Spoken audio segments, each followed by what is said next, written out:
Spain's King Felipe, Prime Minister Pedro Sanchez and leaders from the region of Catalonia where the attacks occurred will participate in a remembrance ceremony in Barcelona. Spanish authorities say an Islamic terrorist drove a car into pedestrians on Barcelona's famed Las Ramblas pedestrian street. Hours later, in the early morning of August the 18th, other cell members attacked people in the seaside resort of Cambrils before police shot them dead. Victims and witnesses, many who rushed in to help, are still trying to come to terms with what happened 1 year ago. Al Goodman reports from Barcelona. The attack came to him right here at his shop on Barcelona's most famous promenade, La Rambla pedestrian walkway. Crowded with tourists now, even more so than a year ago, when an Islamic terrorist drove a rented van straight into people. Jose Moya heard the commotion and turned around to see the van whisk by. I saw people up in the air, either hit by the van or jumping to get out of the way, and the screams, and then the silence because the street was cleared.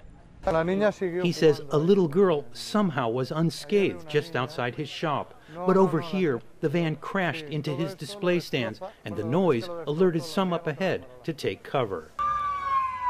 Much help was needed. The terrorist in his van at high speed mowed down people for several blocks along the walkway. Here, 14 died and about 130 were injured. But Spanish authorities say it could have been much worse. The terrorists were planning large-scale bombings in Barcelona and possibly in France. But their explosives blew up accidentally at a safe house where they were making the bombs. 2 terrorists died there.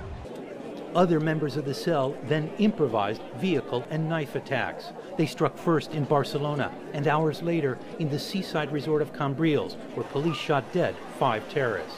This journalist witnessed the Barcelona attack, then took refuge with others inside this pharmacy. It got worse when officials brought in a lifeless young Australian boy. What is this? A little boy, dead. All of us sort of being held here. Above all, is the senselessness of everything at that moment.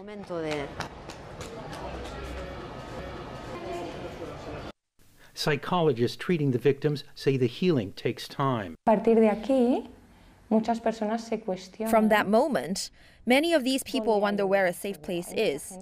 Many avoid crowded places like the movies, the shopping centers, and concerts. Behind all that is fear. Security has been sharply increased since last year to prevent future attacks. These new street barriers were not here last year when the van drove right by. Am I afraid? Maybe not, but anxious? Yes. A lot of times I look behind me as if something were about to happen. The Catalan regional government says citizens of 34 countries were killed or injured in the attacks. Many of them won't be here for the first anniversary. But for those who will, the horror and pain is still quite fresh. Al Goodman, CGTN, Barcelona, Spain.